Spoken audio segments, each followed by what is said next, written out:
ብዙ እናቶች ነጠላ አንጥፈው በየደጀ ሰላሙ ለምነዋል። የሰው ፊት ገርፏቸዋል። በተለያዩ ማህበራዊ ሚዲያዎች ልጃችን ታገተብን እባካችሁ ሲሉ ተማጽነዋል። ንብረት ያላቸው ደግሞ ቤት ንብረታቸውን ለመሸጥ ተገደዋል። ይህ ሁሉ የሆነው ግን ወደ አውሮፓ ለመግባት በሊቢያ በኩል አድርጋችሁ ሁሉ ነገር መልካም ነው፣ ቀላል ነው በሚል ማባበያ በህገወጥ ስደት በሰዎች ዝውውር ለመበልጸግ የሚፈልጉ የሀገራችን ዜጎች መኖራቸው ነው ነገሩን ይበልጥ አስከፊ የሚያደርገው። ከዚህ እውነት እንዳለሙት አውሮፓና አሜሪካ እንገባለን ብለው የወጡ ወጣቶች በደላሎች ተወስውሰው እንዳሰቡት ግን መንገዱ ቀና አይሆንላቸውም።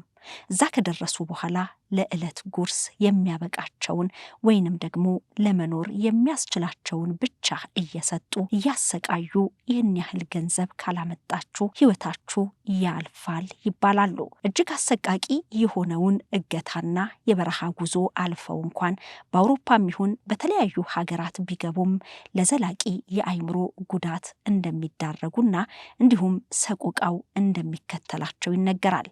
የብዙዎች ጥያቄ የሆነው ደግሞ ገንዘብ አምጡ የሚባለው በኢትዮጵያ ንግድ ባንክ በሀገር ውስጥ ግብይት ነውና ይህ እንዴት ሊሆን ይችላል? መንግስት ስለዚህ ነገር እንዴት ዝም አለ?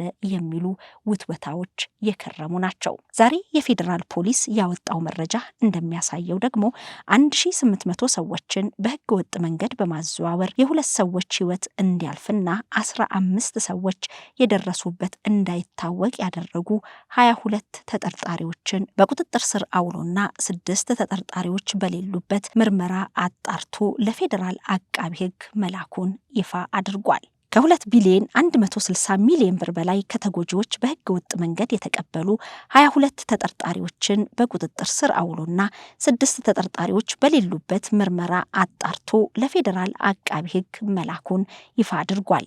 የፖሊስ የምርመራ መዝገብ እንደሚያስረዳው ተጠርጣሪዎቹ በሰው ልጅ ለመነገድ በማሰብ የወንጀል ቡድን በማደራጀትና የቡድን አመራርና አባላት በመሆን በወንጀል ድርጊቱ ላይ መሳተፋቸውን ፖሊስ በምርመራው አረጋግጧል።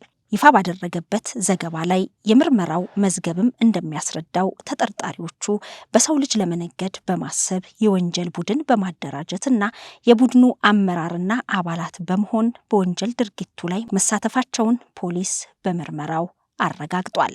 ተጠርጣሪዎቹ ወንጀሉን ለመፈጸም የወንጀል ቡድን አደራጅተውና በስራቸው ደላሎችን በመመልመል በተለያዩ የሀገራችን አካባቢዎች በማሰማራትና የህገወጥ የሰዎች ዝውውር የወንጀል መረብ በመዘርጋት ሰዎች በሊቢያ በኩል ወደ አውሮፓ ገብተው የተሻለ ኑሮ እንደሚኖሩ በሐሰተኛ ተስፋ በማሳመን ሲልኩ መቆየታቸውን የፖሊስ ምርመራ መዝገብ ያስረዳል ይላል የኢትዮጵያ ፌዴራል ፖሊስ። ተጠርጣሪዎቹ ወደ ሱዳን ድንበር የሚያጓጉዙ ተቀጣሪዎችን በማዘጋጀት በህገ ወጥ መንገድ ተጎጂዎችን ከሀገር ሲያስወጡ መቆየታቸውን የገለጸው ፖሊስ ሰዎች ከኢትዮጵያ ድንበር ከወጡ በኋላ በዘረጉት የወንጀል መረብ አማካኝነት ወደ ሊቢያ ወስደው በመጋዘኖች ሲያጉሩ ቆይተዋል ብሏል። በሊቢያ የሚገኙ ተጠርጣሪዎችና ግብረ አበሮቻቸው በሚያስተዳድሯቸው መጋዘኖች ውስጥ የህገ ወጥ ዝውውሩ ሰለባዎች በህይወት ለመቆየት ብቻ የሚያበቃ ምግብ እንዲያገኙ በማድረግና ወደ ቤተሰቦቻቸው ስልክ በማስደወል ከፍተኛ ገንዘብ በመጠየቅ ገንዘቡ እስኪከፈል ተጎጂዎችን መያዣ አድርገው እንደሚያቆዩ የፖሊስ ምርመራ መዝገብ አመላክቷል። በፍጥነት ገንዘብ መክፈል ላልቻሉ የተበዳይ ቤተሰቦች ተበዳዮችን እጅግ አሰቃቂ በሆነ ሁኔታ እየደበደቡና እያሰቃዩ ቪዲዮ በመቅረጽ ወደ ቤተሰቦቻቸው በመላክ ገንዘብ እንዲከፈል የስነ ልቦና ጫና ሲያደርጉ እንደነበርም የፖሊስ ምርመራ መዝገብ ያስረዳል። የተበዳይ ቤተሰቦች ገንዘብ አፈላልገው ለመክፈል ፈቃደኛ ሲሆኑ በቁጥጥር ስር ከዋሉት የ8ቱን ተጠርጣሪዎችና የሌሎች ግብረ አበሮቻቸውን የባንክ ሂሳብ በመጠቀም ገንዘብ ከተጎጂዎች በህገ ወጥ መንገድ ሲቀበሉ መቆየታቸውንም ፖሊስ ባደረገው ምርመራ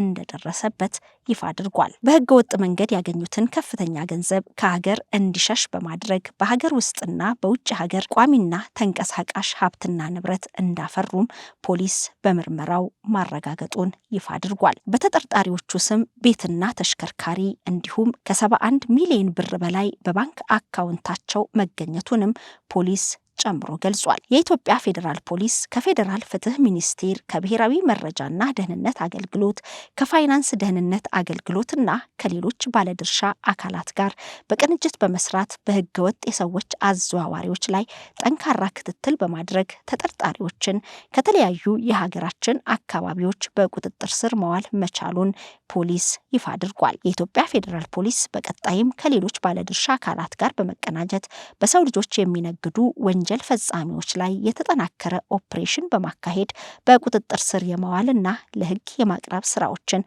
አጠናክሮ እንደሚቀጥልም ገልጿል። የኢትዮጵያ ፌዴራል ፖሊስ 1800 ሰዎችን በህገ ወጥ መንገድ ለማዘዋወር የሞከሩና ሊቢያ ላይ አግተው ከቤተሰቦቻቸው ገንዘብ እንዲላክ ያደረጉትን 22 ተጠርጣሪዎችን ነው በቁጥጥር ስር አውሎ 6 ተጠርጣሪዎች በሌሉበት ምርመራ አጣርቶ ለፌዴራል አቃቢ ህግ የላከው። አሁንም ግን በቁጥጥር ስር ያልዋሉ በህገ ወጥ የሰዎች ዝውውር ውስጥ የተሳተፉ ብዙ ሰዎች ሊኖሩ እንደሚችሉም እየተጠቆመ ነው። ምክንያቱም በተለያዩ ማህበራዊ ሚዲያዎች ለታገቱ ልጆች ብር የማሰባሰብና የቤተሰብ ሰቆቃና ጭንቀት እጅግ ብዙ ከመሆኑ የተነሳ 1800 ብቻ ናቸው ወይ የሚለውን ጥያቄ ስለሚያነሳ ነው።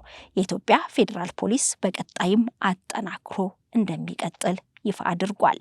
ብዙውን ጊዜ በተለይ እናቶች ልጃቸው እጅግ በተሰቃየና አስከፊ በሆነ ሁኔታ የፊጥኝ ታስሮ እናቴ ድረሽልኝ፣ ወንድም እህቶቼ ድረሱልኝ፣ በእንዲህ አይነት ሁኔታ ውስጥ ነው ያለሁት የሚል ቪዲዮ ሲላክ እንኳን ለወለደ ለተዛመደ ቀርቶ ለማንኛውም ሰብአዊ ፍጡር እጅግ የሚከብድና ልብ የሚሰብር ነው። በዚህ ሁኔታ ውስጥ የሰው ልጅን እያሰቃዩ ገንዘብ የሚቀበሉ ግለሰቦች በቁጥጥር ስር ውለው ምርመራ መጣራቱ ይበል የሚያሰኝ ነው። እንዲህ አይነት ነገሮች ወደፊትም ተጠናክረው እንደሚቀጥሉ እናምናለን። መረጃውን ያገኘነው ከኢትዮጵያ ፌዴራል ፖሊስ የማህበራዊ ሚዲያ ገጽ ላይ ነው። ትክክለኛና ተአማኒ የሆኑ መረጃዎችን ወደ እናንተ ወደ ውድ የሸገር ኢንፎ ሚዲያ ተከታታዮች የምናቀርብበት ቻናላችን ሸገር ኢንፎ ነው። ታዲያ ሸገር ኢንፎን ሰብስክራይብ አድርገዋል? ቤተሰብ ይሁኑን። ለአብሮነታችሁ ከልብ እናመሰግናለን። ላይክ፣ ሼር በማድረግም ለሌሎች ያጋሩ። ሸገር ኢንፎ ሚዲያ